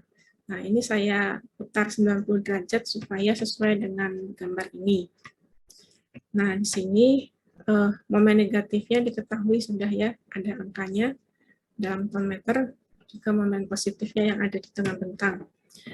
Nah, ini data L1, L neto, dan L2-nya. Kemudian data kolomnya ya, diketahui 400 kali 400 mili kolomnya. Kemudian balok eksteriornya dari gambar diketahui ya, 300 kali 400 mili. Tebal platnya 0,25 meter. Nah, kemudian diketahui beban superimpose deadload-nya ya, 120 kg per meter kuadrat ya, perluas, bukan perpanjang, karena sedang membahas pelat. Nah, kemudian beban live load-nya 300 kg per meter kuadrat. Nah, mutu betonnya sama dengan mutu beton platnya sama dengan mutu beton balok ya. Jadi kalau mutu beton plat namanya FC aksen S, S-nya itu slab ya. Kalau untuk balok FC aksen B atau FC prime B. Nah, karena mutunya sama, jadi FC prime S sama dengan FC prime B ya. Yaitu 30 megapascal. F-yield-nya baja 400 megapascal, diameter tulangan platnya kita pakai yang 22 mm. Diketahui rasio tulangannya Rho, yaitu luas tulangan dibagi BD adalah 0,012. Selimut betonnya 20 mm, massa jenis betonnya 2.400 kg per meter kuadrat ya. Ini massa jenis beton bertulang. Nah, kemudian disuruh mendesain plat. Tebal selimut beton itu kita ambil saja 20 mili itu ya contohnya. Nah, jadi D-nya itu adalah tebal plat dikurangi cover atau selimut beton ditambah dengan setengahnya diameter tulangannya plat. Nah, tadi kan sudah ada data semua ya, sudah dimasukkan, jadi perkiraan awalnya dulu D itu 219 mm. Beban ultimator faktornya, nah ini angka 1,2 dan 1,6 itu asalnya dari SNI beton ya, dimana kalau ada beban dead load dan live load, kombinasi beban yang paling besar itu kalau kita menggunakan angka 1,2 dan 1,6 ini ya, 1,2 untuk dead load, 1,6 untuk live load. Nah kemudian dead load-nya itu kan selain superimposed dead load, ada juga yang berat betonnya sendiri ya. Maka di sini massa jenis beton dikalikan dengan tebalnya. Ya. Nah, tebalnya tadi diketahui 250 mm ya, tebal platnya. Nah, kemudian gamanya beton 2.400 kg per meter kubik ya. Kemudian superimposed dead load tadi diketahui 120 kg per meter kuadrat ya. Kemudian live load diketahui tadi 300 kg per meter kuadrat. Nah, jadi kalau sudah dimasukkan semua ya, jadi 1.344 kg per meter kuadrat atau 13,44 kN per meter kuadrat. Perhitungan momen statis pakai persamaan yang tadi ya, tinggal masukkan saja angkanya, maka diperoleh nilai momen statis ini dalam satuan kilogram meter diubah jadi ton meter. Nah, momen negatif interior tepi itu adalah 0,7 kali M0. Nah, 0,7-nya lihat dari gambar ini, gambar yang tipe nomor 4 ya. Hanya balk ujung, tidak ada balk lain. Nah, ini kan momen negatif, jadi dikasih tanda negatif ya di sini. Nah, kalau yang di tengah bentang plat positif ya 0,5, yang di sini minus 0,3. Nah, jadi didapatlah momen negatif di tepi, di tengah, dan di tepi eksterior ya. Yang di sini, dan di sini. Nah, ini alfa sama dengan 0 untuk plat tanpa balok. Dan L2 per L1-nya, tadi kan L2 per L1 dilihat dari gambar ya. L2-nya 5,75 meter, L1-nya 6,4 meter, didapatkan 0,9. Pembagian momen pada lajur kolom dan lajur tengah pakai koefisien yang tadi ya, minus 0,7, yaitu 0,7 kali M0 adalah minus 24,34 ton meter. Nah, dari file plat 2 arah bagian 2, tampil 1851, untuk L2 dibagi L1 sebesar 0,9, ini kan 0,9 nih, udah dihitung ya. Kalau L2 per L1-nya 0,9, dan alfa 1 L2 per L1-nya 0, nilai faktor pembagian momen negatif interior lajur kolom adalah 0,75. Ya. Jadi karena alfa satunya 0 ya, plat tanpa balok, maka alfa 1 kali L2 kali L1-nya pasti 0 kan. Nah, untuk kondisi L2 per L1 0,9 dan alfa 1 L2 kali L1-nya 0, nilai faktor pembagian momen negatif interior lajur kolamnya 0,75. Ya, ditampil ini ya. Tampil 8, 10, 5, 1. Nah, kemudian kita ngitung momen negatif pada lajur kolom ya. Ini bagian interior. Makanya namanya MI ya. Nah, pada lajur kolom itu 0,75. Dapatnya dari sini ya. 0,75 kali M0. M0-nya kan tadi sudah dihitung ya. Kemudian persatuan lebar berarti M1 MI pada lajur kolom dibagi dengan lebar lajur kolom kiri dan lebar lajur kolom kanan. Nah, ini lihat dari gambar ya.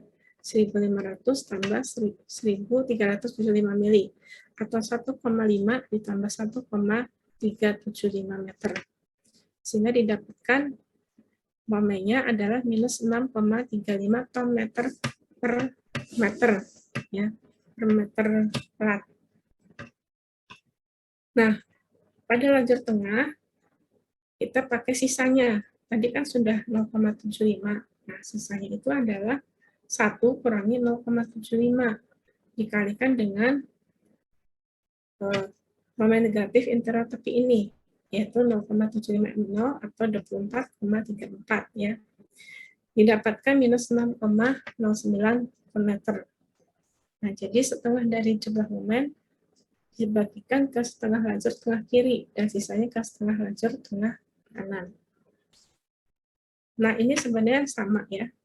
Kok ini kan masih lanjutannya, jadi ini lajur tengah yang tadi saya terangkan itu masih lajur tengah ya. Ini momen negatif interior tepi. Kalau ini momen positif interior tepi. Nah, prinsipnya sama saja ya. 0,5-nya kan lihat dari tabel tadi ya. 0,5 kali 0. Nah, caranya sama persis seperti tadi ya.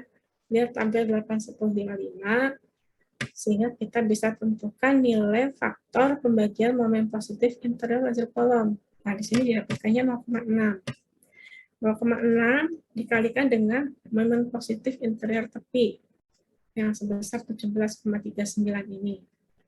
Kemudian momen persatuan lebarnya dihitung dengan cara yang sama ya, cuma beda angka saja.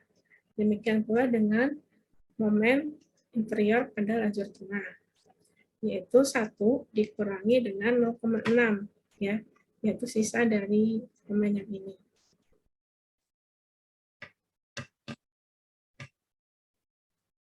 Nah, pembagian momen pada lajur kolom dan lajur tengah. Momen negatif interior, momen negatif eksterior, yaitu 0,3 M0 sama dengan minus 10,43. Nah, 0,3-nya dilihat dari tabel ya. Tabel yang tadi sudah ditunjukkan. Nah, kemudian dari file plat 2 arah dan bagian 2 halaman 14 kan ada persamaan tentang C ya. C itu adalah fungsi dari X dan Y ya. Nah, di sini kita akan membahas bagian yang ditinjau ya. Nah, di bagian ditinjau itu adalah ujungnya balok ya, yaitu balok eksterior. Nah, balok eksterior itu kan bentuknya seperti huruf T, tapi sayapnya cuma satu yang di sisi kanan ya. Nah, dengan demikian maka kita bisa menentukan yang mana X1, mana X2, mana Y1, mana Y2 ya. Nah, satu lagi kondisinya kalau platnya itu sampai ke ujung ya, sampai ke sini platnya. Berarti sisa baloknya cuma segini yang ditinjau ya. Nah, jadi di sini ada ada data X1-nya sekian, X2-nya sekian, terus Y1-nya sekian, Y2-nya sekian ya. Nah, jadi kita bisa dapatkan nilai C yang versi gambar 1 dan C versi gambar yang kedua ya. dalam satuan milimeter pangkat 4. Nah, momen negatif eksterior itu adalah 0,3 kali M0. Nah, 0,3-nya dilihat dari tabel ya. Dari kedua nilai C tadi, ambil C yang terbesar, yaitu 2,38 kali 10 pangkat 9 mm pangkat 4. Nah, momen inersia slab adalah 1/12 B H pangkat 3 ya, biasanya ya. Jadi 1/12, B-nya adalah L2, H-nya adalah T ya. Jadi sama saja dengan 1/12 B H pangkat 3, cuma di sini B-nya dinamai L2, H-nya dinamai T ya. Nah, untuk beton normal, nilai modulus betonnya adalah 4.700 akar Fc prime. Karena diketahui kuat tekan beton slab sama dengan kuat tekan beton balok, maka modulus elastisitas slab sama dengan modulus elastisitas balok, yaitu 25.743 MPa. Nah, beta T adalah rasio kekakuan torsi penampang balok tepi terhadap kekakuan terpelat dan lebar sama dengan panjang bentang balok diukur dari pusat ke pusat tumpuan. Nah, beta C-nya bisa dihitung pakai persamaan ini ya. ECB kali C dibagi 2 ECB kali IS. Dari file plat 2 arah bagian 2 tampil 8152. Ini tampil 8152 itu yang ini ya. Maka untuk L2 dibagi L1 sama dengan 0,9 dan beta T sebesar 0,159 dengan cara interpolasi, maka persentase pembagian momen adalah 98,41% atau 0,9841. Nah, momen negatif eksterior masih lanjutannya ya dengan cara yang sama saja, persis sama ya. Jadi 0,3-nya dari tabel, kemudian hitung momen pada lajur kolom, momen persatuan lebar, dan momen lajur tengah ya. Caranya pasti sama, cuma beda angka. Nah, kemudian nah ini momen negatif interior tepi lajur kolom ya. Di sini diketahui dari hasil hitungannya M ultimate lajur kolom adalah 18,26 ton meter atau 182,6 km/meter. Nah, lebar pelat itu kita selalu ninjaunya per 1 meter. Maka B plat itu bisa dianggap sebesar 1000 mm. Nah, kebutuhan ketinggian efek B plat penambang, maka kita bisa gunakan kesamaan ini ya. D plat kali D plat per kuadrat sama dengan M ultimate dibagi IL dan seterusnya ya. Dengan omega itu adalah rho kali F yield dibagi F prime. Nah, omega itu adalah F rho kali F yield dibagi F prime. Rho-nya itu kan tadi diketahui dari soal ya, 0,012. F yield dan F prime-nya juga diketahui. Jadi kita dapatkan omeganya 0,16.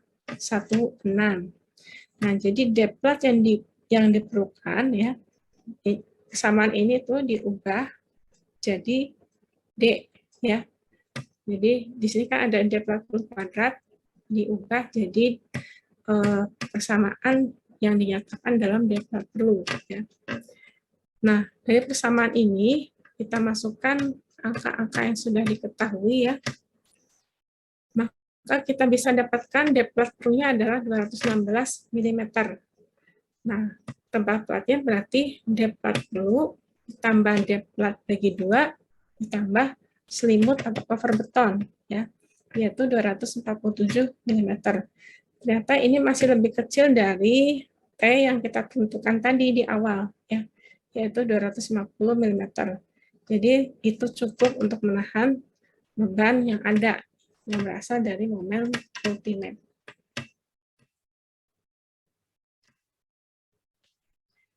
Nah, tulangannya ya sekarang. Kan diketahui momen ultimate-nya 182,6 kN ya. Kemudian dari persamaan balok, momen nominal adalah tension kali lengan momen atau T kali CD ya. Di mana T adalah luas tulangan baja kali F yield. Jadi momen nominal adalah AS kali F yield kali JD. Ya. Dan momen nominal adalah M ultimate dibagi dengan P. Luas tulangan adalah MU dibagi P kali FY kali JD. Nah, di sini ada asumsi awal ya. JD adalah 0,925D untuk mempermudah perhitungan ya. Dianggap segitu dulu. Nah, D itu 219 mm. Lihat dari halaman 5 yang tadi sudah ditayangkan ya.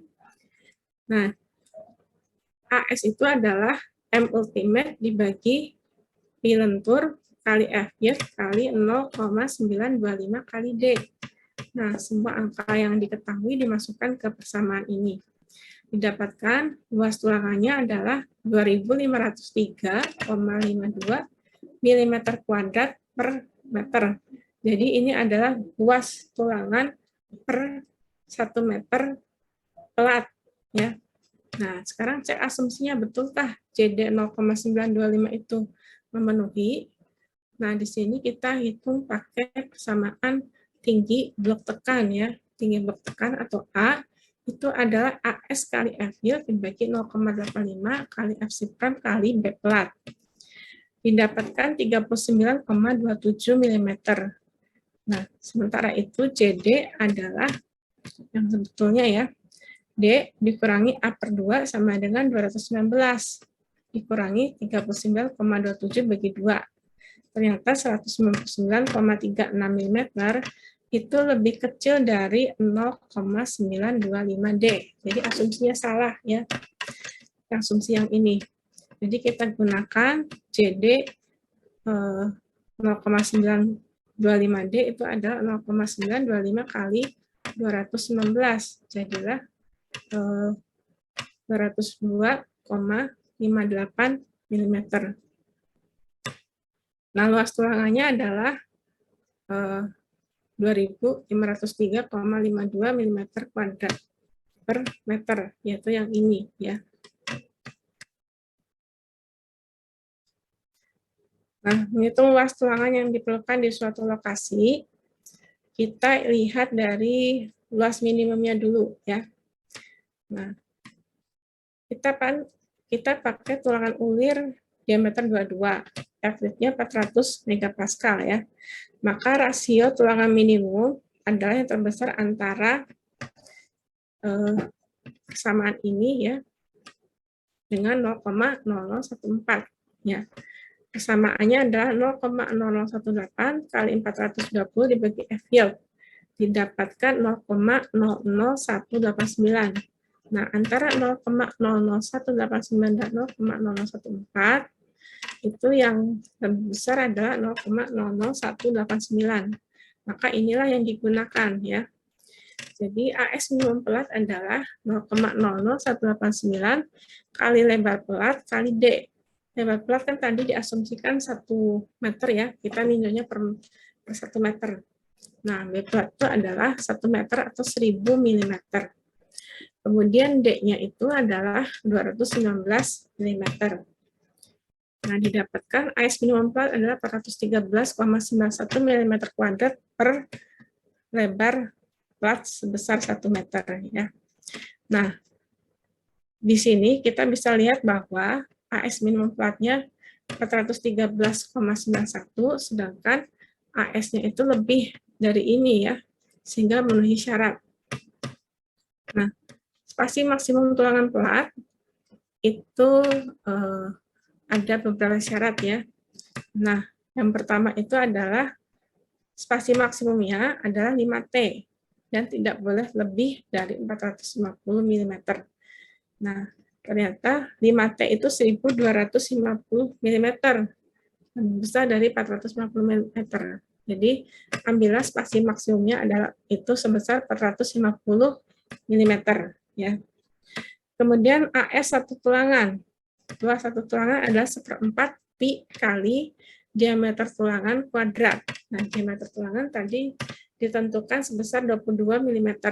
Jadi, luas tulangannya adalah 380,13 mm kuadrat. Nah, jumlah tulangan per 1 meter pelat adalah dalam huruf N ya, AS dikurangi luas satu tulangan pelat. Jadi kan diperlukan 2503,52 mm kuadrat per meter. Sedangkan luas satu tulangan 380,13 mm kuadrat.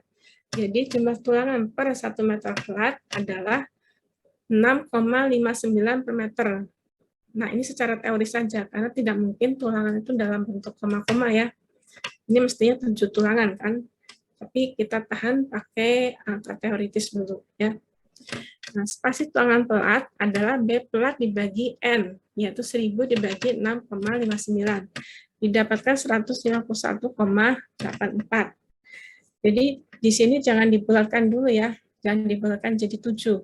Kalau dari sini sudah dibulatkan jadi 7, maka 7-nya masuk ke sini ya, nanti spasi tulangannya menjadi terlalu kecil-kecil, terlalu rapat ya. Jadi kita biarkan angka apa adanya dulu yang dipakai sesuai hitungan. Untuk memudahkan pengukuran dan pemasangan pada pekerjaan konstruksi, ambil spasi 150 mm. Ya, karena secara teori spasinya 151,84 mm. Pasang tulangan diameter 22, jarak 150 mm untuk menahan momen negatif di perlakan interior tepi. Tulangan tersebut dipasang di sisi atas pelat pada lokasi terjadinya momen negatif interior lajur kolom.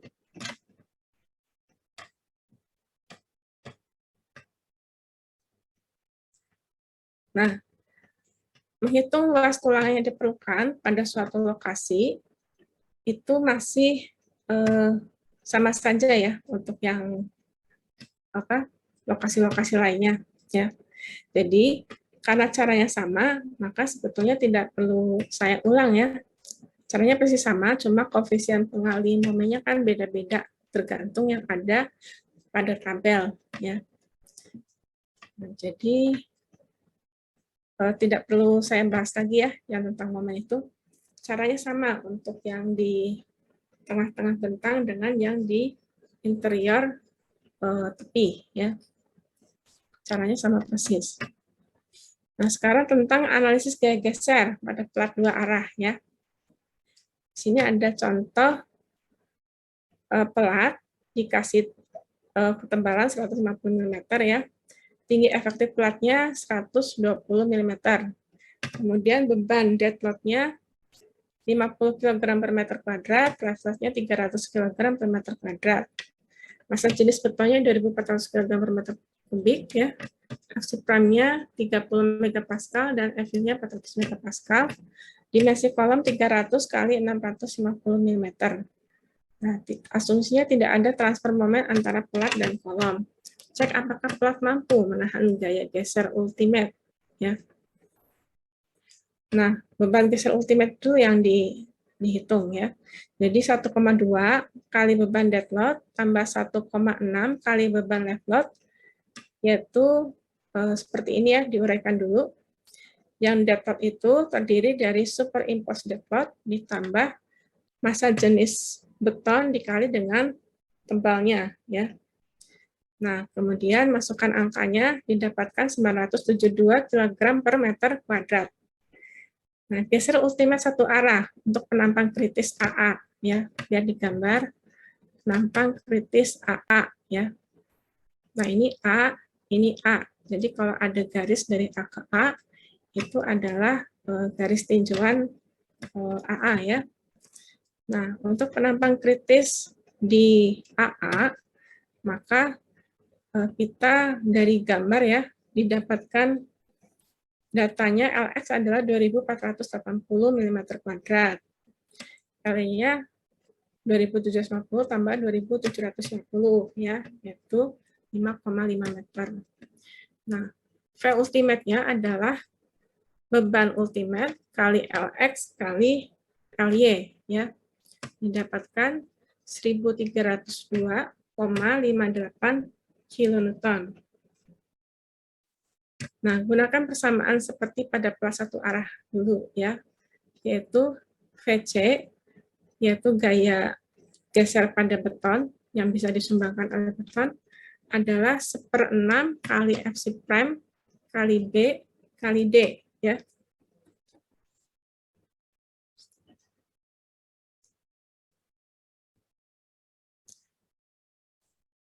Nah, terus lanjutin ya. Kemudian di plat itu tidak ada sengkang ya. Maka Vn sama dengan Vc. Karena Vs-nya 0 ya. Sebetulnya kan Vn sama dengan Vc ditambah Vs. Karena tidak ada sengkang, Vs-nya 0, maka Vn sama dengan Vc ya. Nah, Vn sama dengan Vc, Vc-nya itu 602,5 kilonewton ya. Kemudian kalau dikali dengan Pi, Pi-nya 0,75, maka sebesar 451,87. Nah, ternyata PVN itu masih lebih besar dari VU. VU-nya itu kan 132,58 kN. Jadi plat kuat menahan beban geser ultimate satu arah ya. Nah, sekarang beban geser ultimate dua arah ya. Ini contohnya ada plat, terus ada kolom ya. Kolomnya 300 kali 650. Nah, kemudian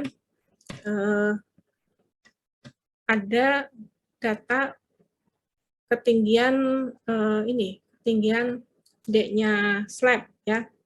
Nah, D-nya slab itu namanya D2 ya. Tebalnya adalah 120 mili. Nah, jadi B-nya kolom ditambah D2 itu adalah B aksen. B aksennya itu ada 420 mm. Jadi dari sini ke sini itu adalah lebarnya penampang kolom ditambah dengan D2-nya plat ya. D2-nya plat itu diketahui sebesar 120 mm. Nah, kalau H aksennya yaitu ini di sini ya. Itu adalah tinggi penampang kolom ditambah dengan D2.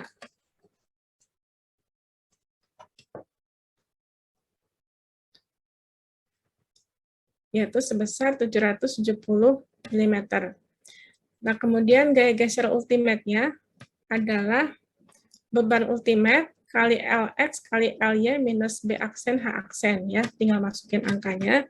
Asal jangan bingung pada saat mengubah-ubah kilogram jadi newton, jadi kilonewton ya.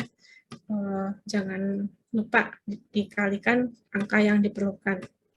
Kemudian ada namanya beta C. Beta C itu adalah H penampang kolom dibagi dengan B penampang kolom ya. H penampang kolom 650, B penampang kolomnya 300, jadi beta C-nya 2,17. B0-nya adalah 2B aksen tambah 2H aksen ya. Jadi didapatkan 2380 mm. Nah, alpha S sama dengan 40. Dapatnya dari mana? Dari tabel SNI beton ya. Kalau untuk kolom interior, alpha S-nya itu 40. Tadi ada di tayangan sebelumnya ya. Kalau mau dicari itu ada. Kalau alpha S 40 ini. Nah, kemudian D ya, tinggi efektif plat itu adalah 120 mm ya. Nah, di sini masukkan ke persamaan VC. Kan ada 3 versi ya. Tadi sudah ditayangkan. Tiga-tiganya dihitung. Nah, tiga-tiganya dihitung. Didapatkan angka 501 kN, 523,62, dan 521,43 kN. Ya. Nah, kemudian ambil yang terkecil. Jadi kita berpikirnya konservatif ya. Seakan-akan betonnya kayak nggak kuat gitu. Jadi kita ambil angka kecil. Nah, angka terkecilnya adalah 501 kN. Nah, karena tidak ada sengkang, maka Vn sama dengan Vc sama dengan 501 kN. Dikalikan dengan Pi sebesar 0,75, maka 375,75. Nah, ternyata angka ini masih lebih besar dari V ultimate. V ultimate itu kan V beban ya. V bebannya 290,89 kN. Nah, jadi plat kuat menahan beban geser ultimate dua arah ya. Nah, ini bahasan hari ini sudah habis ya. Ini sebenarnya untuk 2 kali pertemuan, makanya saya jadi lebih lama dari biasanya ya.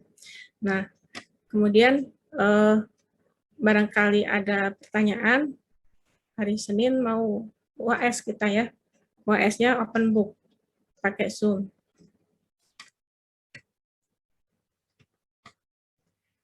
Bahan UAS-nya itu dari awal ya, tapi bahannya cuma yang dari saya saja ya, yang di Google Drive, mulai dari balok yang dikasih momen, sehingga kita bisa menghitung luas tulangan baja yang diperlukan ya, dari situ sampai ke pelat 2 arah ini ya.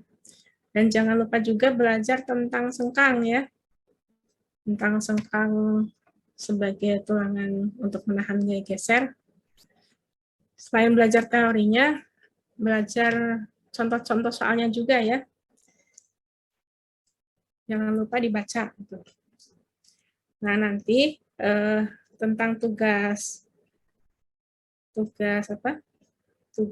pelat satu arah kan belum bisa dikumpulin karena website e-learning-nya masih maintenance, jadi mungkin kalian baru bisa ngumpulin hari Senin ya. Nah, di hari Senin itu saya harus ngubah dulu tanggal pengumpulannya, karena saya juga nggak bisa buka website e-learning saat ini ya. Saya harus ubah dulu tanggalnya, diperpanjang dulu, jadi hari Senin, nah baru kalian bisa upload ya. Nah, hari Senin itu kita rencananya mau ujian akhir semester via Zoom, sifatnya open book ya. Mungkin ada yang mau bertanya dulu.